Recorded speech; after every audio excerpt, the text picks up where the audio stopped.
우리 믿는 사람들에게는 모든 주일이 다 소중하죠. 그런데 성령 강림절인 오늘은 더욱 그렇습니다. 왜 그럴까요? 기독교의 기원은 부활절이 맞지만 교회의 산실, 교회의 구체적인 출범은 바로 오늘 본문의 이 성령 강림 사건이기 때문에 그렇습니다.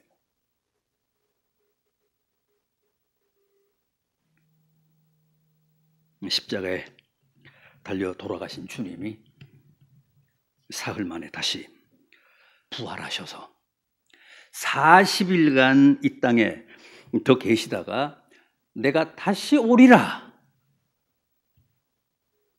그렇게 재림을 약속하시고 승천하시는데, 그때 제자들에게 마지막으로 당부하신 말씀이 뭡니까? 이 사도행전 1장 4절 이하를 보면 예루살렘을 떠나지 말고 내게 들은 바 아버지의 약속하신 것을 기다리라. 요한은 물로 세례를 베풀었지만 너희는 몇 날이 못되어 성령으로 세례를 받으리라. 오직 성령이 너희에게 임하시면 너희가 권능을 받고 예루살렘과 온 유대와 사마리아와 땅 끝까지 이르러 내 증인이 되리라.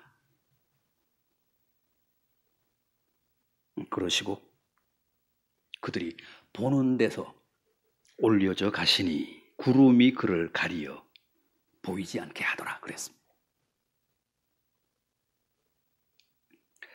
그래서 제자들이 주님의 그 당부대로 예루살렘을 떠나지 않고 마가 요한의 다락방에 모여 주님이 약속하신 그 성령을 기다리며 기도에 힘썼는데, 그때 그 자리에 함께 했던 사람의 수가 약 120명쯤 됐다는 거예요.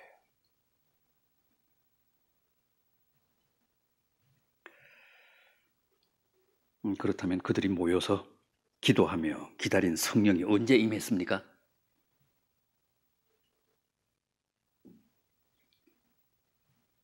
이스라엘의 3대 절기 가운데 하나인 오순절을 기해서 강림하셨다는 겁니다. 오늘 본문인 2장 1절을 보십시오. 오순절 날이 이미 이름에 그들이 다 같이 한 곳에 모였더니 그랬죠.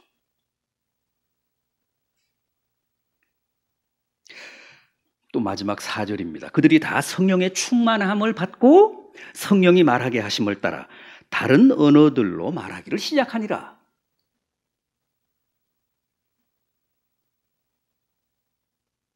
이게 바로 지금으로부터 2000년 전에 발생한 첫 성령 강림 사건이고, 또 이렇게 오순절날 성령을 체험한 120명의 성도들이 바로 원시 기독교, 원조 교회인 초대 예루살렘 교회의 창립 멤버들이었습니다.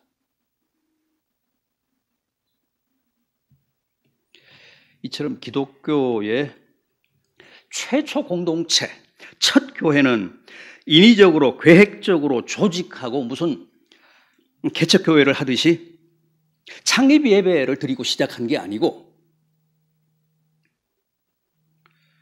주님이 약속하신 성령이 강림하심으로 형성된 그야말로 자연 발생적인 공동체였습니다.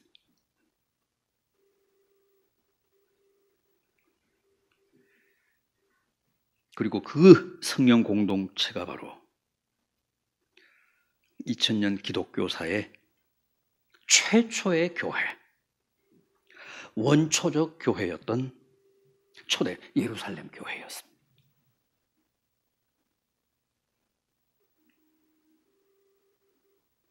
그런데 초대 교회의 기원이 된 그 성령 강림 사건이 언제 발생했다고요? 조금 전에 확인해 본 대로, 말씀드린 대로 오순절에 오순절에 성령이 강림했다는 거예요. 오순절 날이 이름에 그들이 다 한 곳에 모였더니 마치 불에 혀 같은 것이 각 사람들 위에 임하며 그들이 다 성령의 충만함을 받았더라. 그랬습니다. 그래서 우리가 뭐라고 합니까? 오순절 성령 강림 그러잖아요. 오순절 성령 강림 사건.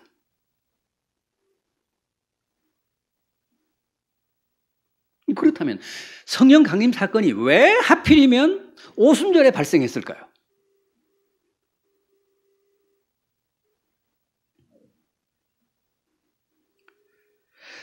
왜 오순절 성령 강림일까요? 우연입니까? 그럴 리는 없습니다. 다 이유가 있고 다 깊은 뜻이 있습니다. 여러분, 오순절은 어떤 절기죠? 맥추절이잖아요. 맥추절. 맥추감사절. 보리수확을 감사하는 절기입니다. 그런데 그 맥추절이 유대인들의 최대 절기인 유월절로부터 50일째 되는 날 지킨다고 해서 오순절이라고 하는 겁니다.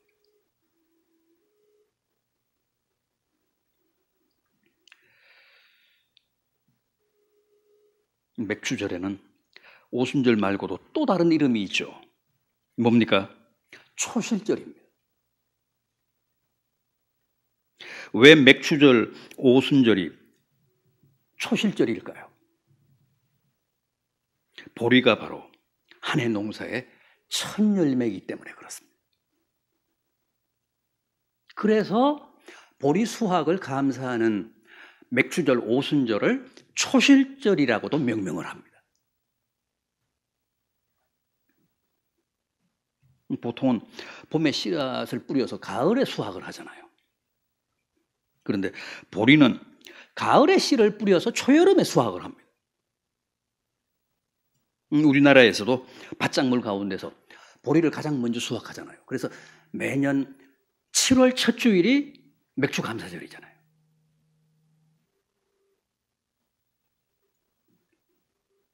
그렇습니다.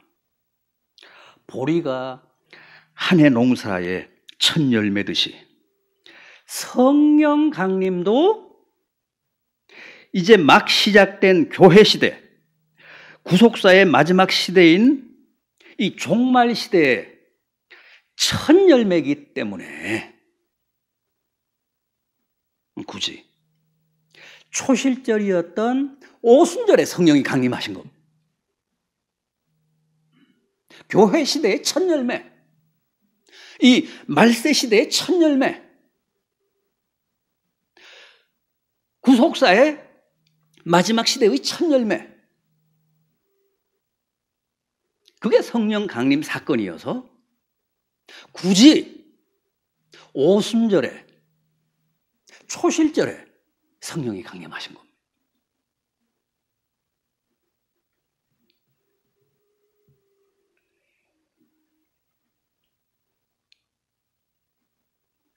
그렇다면 또 하나 의문이 있습니다. 초실절인 오순절을 기해 교회 시대의 첫 열매인 성령이 강림하셨다면 그 이전, 다시 말해서 구약 시대 때는 성령 강림이 없었습니까?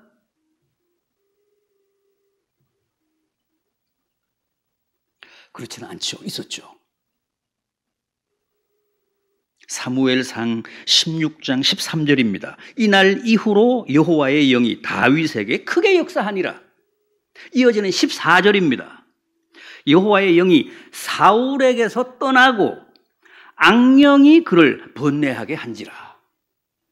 다윗에게는 성령이 크게 역사하셨고 사울에게서는 계시던 성령이 떠났다는 말씀입니다. 그러니까 구약시대 때도 성령이 역사하셨습니다. 강림하셨습니다. 주님이 요단강에서 세례를 받으실 때도 성령이 비둘기같이 하늘에서 내려와 주님 위에 머무르셨다고 했잖아요. 오순절 전인데.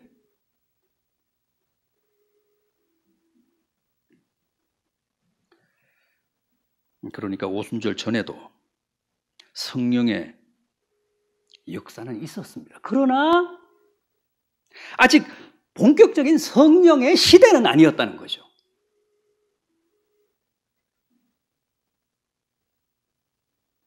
부분적으로, 잠정적으로 필요할 때마다 성령이 역사하시고 강림하셨지만 구속사적으로 볼 때 그때는 아직 성령이 역사의 주체는 아니었다는 거예요. 구속사적으로 말하면 창조시대와 구약시대 때는 성부의 시대입니다. 삼위일체 하나님 가운데서 성부가 구속사의 주체였던 시대, 구약시대. 주님이 오셔서 복음을 선포하시고 십자가와 부활을 통해 인간을 구원하신 때는 성자가 구속사의 주체였던 성자 시대였습니다. 그리고 주님이 승천하신 후 전개되고 있는 이 교회 시대는 성령의 시대입니다. 성령이 구속사의 주체십니다.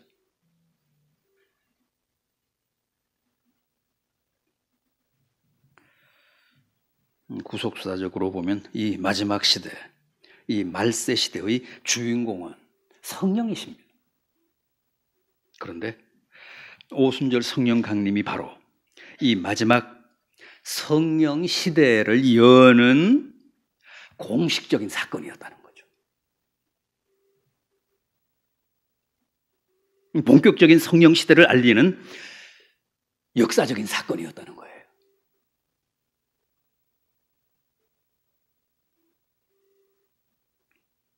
당시 그 오순절 성령 강림 사건은 참 대단하고 요란했습니다. 본문 2절 이하를 다시 한번 보십시오. 호련히 하늘로부터 급하고 강한 바람 같은 소리가 있어 그들이 앉은 온 집에 가득하며 마치 불의 혀처럼 갈라지는 것들이 그들에게 보여 각 사람 위에 하나씩 임하여 있더니 그들이 다 성령의 충만함을 받고 성령이 말하게 하심을 따라 다른 언어들로 말하기를 시작하니라. 하늘로부터 굉장한 바람 소리가 들리고 넘실거리는 불길이 사람들 위에 임하고 또 모두가 방언을 했다는 거예요. 어떻습니까? 언제나 성령이 임하시면 이런 현상이 나타납니까?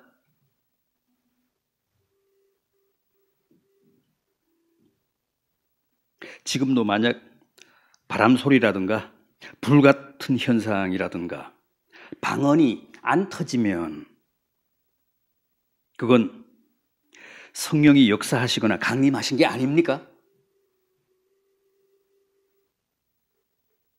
어떻게 생각하십니까? 사실 요즘은 이런 현상이 거의 없습니다. 아예 없다 그럴 수는 없지만 어쨌든 거의 사라지다시피 한 게 사실입니다. 왜 그럴까요? 요즘은 성령이 제대로 역사하시지 않거나 제대로 강림하시지 않아서 그렇습니까? 그건 아닙니다. 그렇지는 않습니다. 성령은 지금도 끊임없이 역사하시고 또 활동하고 계십니다. 우리 가운데서. 지금은 성령의 시대니까. 성령이 역사의 주체시니까.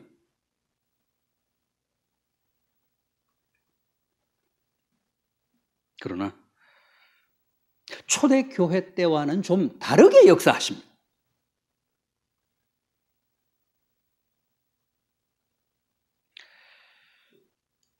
여러분, 오순절 성령 강림 때 나타난 여러 가지 초자연적인 사건들을 성령 강림의 일반적인 현상으로 이해하시면 안 됩니다. 오해가 발생합니다. 오순절 성령 강림 때 나타난 놀라운 이적들이 그 이후 모든 성령 강림 현장에 동일하게 나타난다고 믿으시면 안 됩니다. 왜 그럴까요? 오순절 성령 강림 사건은 특수한 경우였습니다. 특별한 사건이었습니다. 성자 시대를 마감하고 이제 성령의 새 시대를 여는, 성령의 새 역사를 널리 알리는 선언적인 의미가 있었습니다. 쉽게 말하면 도래한 그 새 시대를 강렬한 인상으로 홍보해야 할 필요가 있었던 그런 사건이었습니다. 그래서 요란한 퍼포먼스가 동원이 된 겁니다.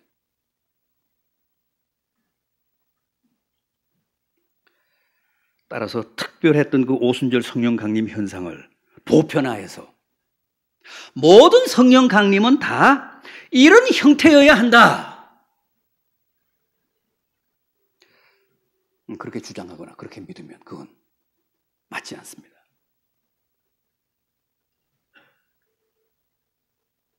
바람 소리가 안 나고 불너울이 안 보이고 방언이 안 터지면 그건 성령이 강림하신 게 아니라고 주장하면 성서적이지 않습니다.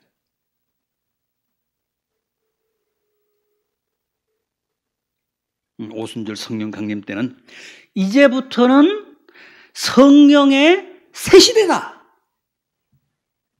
그 사실을 누구나 알 수 있도록, 누구도 부인하지 못하도록 확실한 물증을 제시해야 됐기 때문에 그런 초자연적인 현상과 함께 강렬하게 임하셨던 거지만, 지금은 굳이 그럴 필요가 없는 시대잖아요.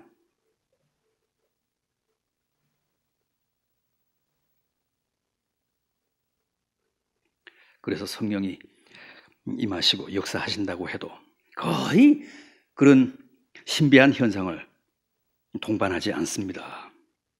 그렇다고 성령이 역사하시지 않은 게 아니다, 성령이 강림하시지 않은 건 아니다라는 거죠. 맞습니다. 요즘도 성령이 역사하실 때 환상을 보거나 하나님의 음성을 듣거나, 저도 들었어요. 또 방언을 하시는 분들이 있습니다. 그럼에도 모든 성령의 역사에 다 그런 은사가 나타나는 것은 아니다라는 거예요.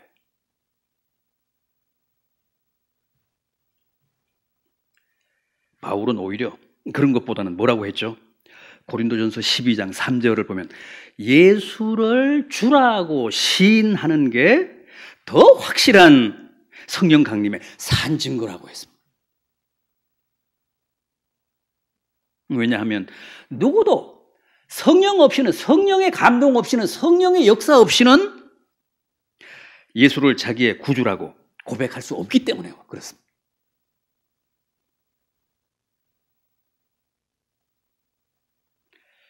또 주님도 초자연적인 신비보다는 이렇게 말씀하셨습니다. 요한복음 14장입니다.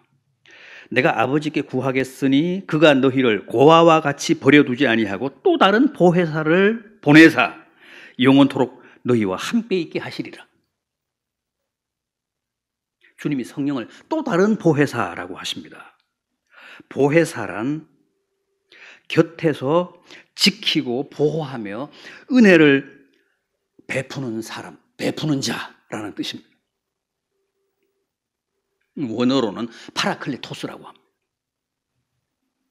이것은 뭐뭐 곁에라는 뜻의 파라와 부르다는 뜻의 클레오라는 말에 결합이 된, 클레오라고 하는 부르다라는 뜻의 동사가 결합이 된 명사형 낱말인데 직역을 하면 곁으로 부름을 받아서 돕는 자, 그런 뜻입니다. 그런 의미에서 주님도 실은 우리 곁에서 우리를 돕는 파라클레토스, 보혜사셨습니다. 그랬기 때문에 이 땅을 떠나시며 우리를 고아처럼 버려두시지 않고 내가 또 다른 보혜사를 보내마, 나 말고 또 다른 보혜사를 보내마, 또 다른 파라클레토스를 보내마, 성령을 두고 그렇게 말씀하셨습니다. 성령을 또 다른 보혜사라고 하셨습니다.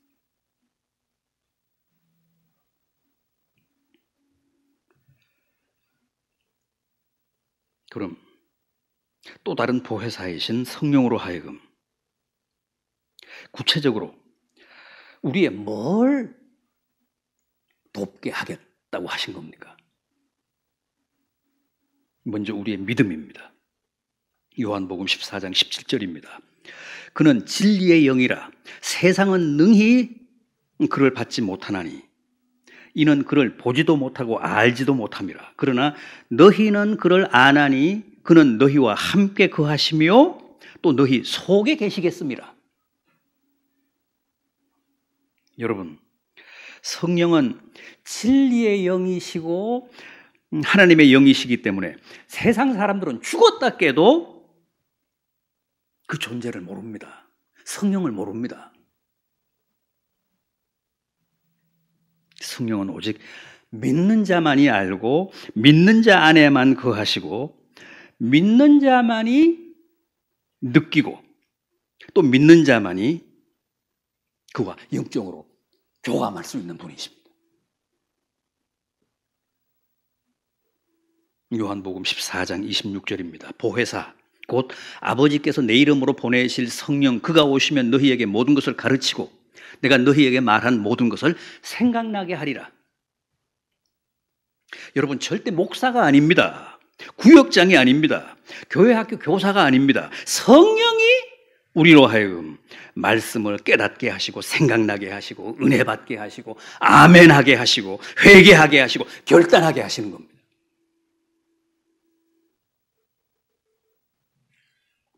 요한복음 16장 8절입니다. 그가 와서 죄에 대하여 의에 대하여 심판에 대하여 깨닫게 하시고 너희를 책망하시리라. 요한복음 16장 13절입니다. 진리의 성령이 오시면 그가 너희를 모든 진리 가운데로 인도하시리라. 여러분, 누구도 자기 의지로 자기 노력으로 예수를 믿을 사람은 없습니다. 예수를 믿을 수 있는 사람은 없습니다. 생각해 보십시오. 2000년 전 저 팔레스틴으로 오셨다가 불과 33년 만에 다시 이 땅을 떠나셨다는 그 전설 같은 유대 사나이 앞에 무릎을 꿇고 당신이 바로 나의 주님이라고 진지하게 고백하는 일이 정말 제정신으로 맨정신으로 가능할까요?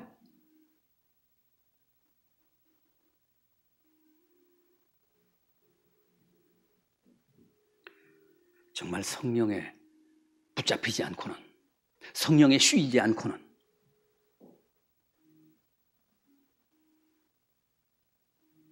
절대 불가능하다는 말이 옳다고 생각이 되지 않습니까?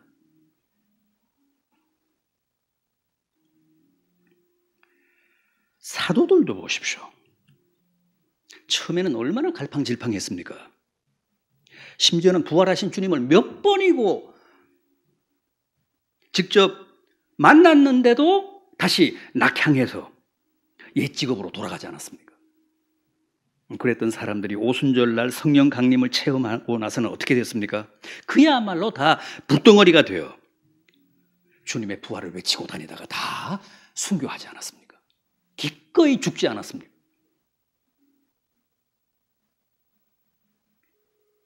여러분들도 마찬가지입니다. 솔직히 예수 믿는다고 누가 떡을 줍니까? 돈을 줍니까?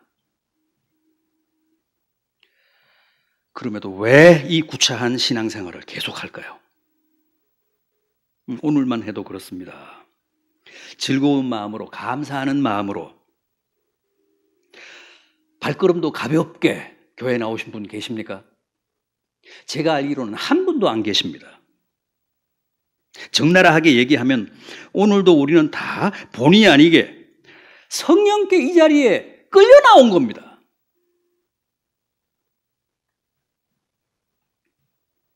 우리는 늘 성령의 강제로 교회에도 나오고 기도도 하고 성경도 보며 예수를 믿는 거지. 누구도 자신의 의지만으로, 자신의 노력만으로,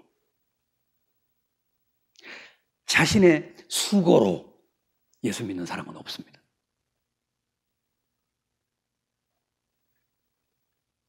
우리는 다 성령께 덜미가 잡혀 날마다 천국으로 강제 견인을 당하고 있습니다. 성령의 가장 큰 사역이 그거거든. 성도의 견인, 천국까지의 견인.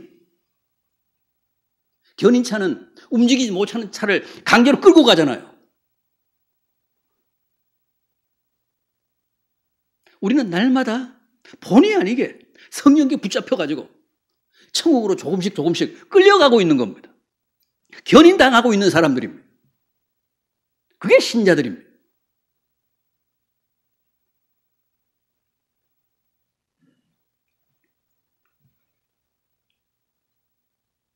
그렇기 때문에 기왕이면 성령 충만해야 그만큼 더 신앙생활을 잘하게 된다는 거예요.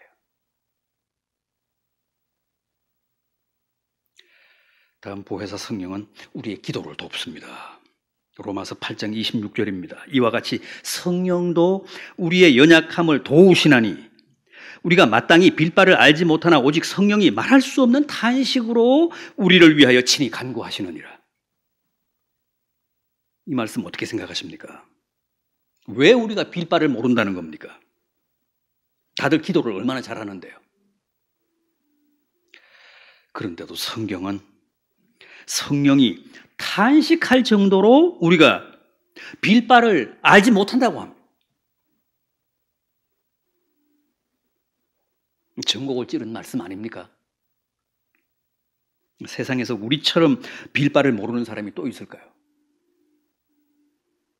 기도하라고 하면 다들 시는 잘 쓰지만 정작 무엇이 하나님의 뜻에 합당하고 무엇이 주님을 기쁘시게 하고 무엇이 내게 꼭 필요한지는 모릅니다.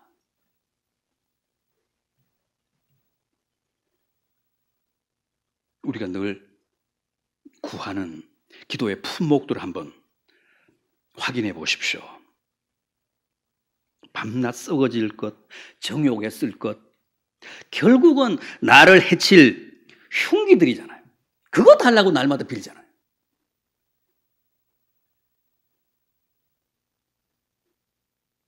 정말 우리는 한 번도 뭘 제대로 구해본 적이 없습니다. 그래서 성령이 지금도 말할 수 없는 탄식으로 우리를 위해 기도하고 계신다는 거예요. 성령은 그렇지 않습니까? 하나님의 뜻도 가장 잘 아시잖아요. 하나님 자신이시니까. 삼위일체 하나님이시니까. 우리의 소원, 우리의 필요도 성령은 꿰뚫고 계십니다. 진정으로 우리에게 뭐가 필요한지, 뭐가 우리에게 축복이 되는지 성령보다 더 잘 아시는 분은 없습니다.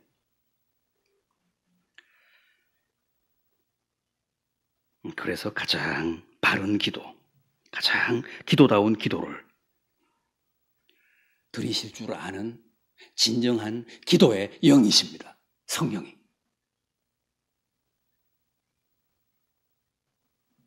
우리가 변변히 기도하지도 않고 또 중언부언하고 행설수설하며 늘 엉뚱한 걸 구하며 살아도 하나님이 필요한 은혜를 베푸시는 것은 지금도 성령이 말할 수 없는 탄식으로 우리를 위해서 기도하고 계시기 때문에 그렇습니다. 성령 덕분에 우리가 이렇게 사는 겁니다.